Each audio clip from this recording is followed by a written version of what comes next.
নমস্কাৰ, আপোনালোক সকলোকে নিউজ আড্ডালৈ স্বাগতম জনাইছোঁ। আজিৰ দিনটোৰ গুৰুত্বপূৰ্ণ বাতৰি লৈ আহিছোঁ আপোনালোকৰ মাজলৈ। কেবিনেট বৈঠকৰ অন্তত কেবিনেটৰ অতিৰিক্ত মুখ্য সচিব ডক্টৰ সিদ্ধাৰ্থে কয় যে ৰাজ্যত 1,50,009 কৰ্মী আৰু সমান সংখ্যক সহায়ক আছে।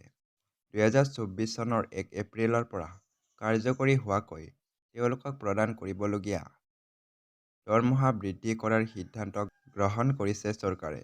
অংগনবাড়ী শ্ৰমিকে বৰ্তমান দৰমহা হিচাপে লাভ কৰে 5,950 টকা, যিটো 7,000 টকালৈ বৃদ্ধি কৰা হৈছে।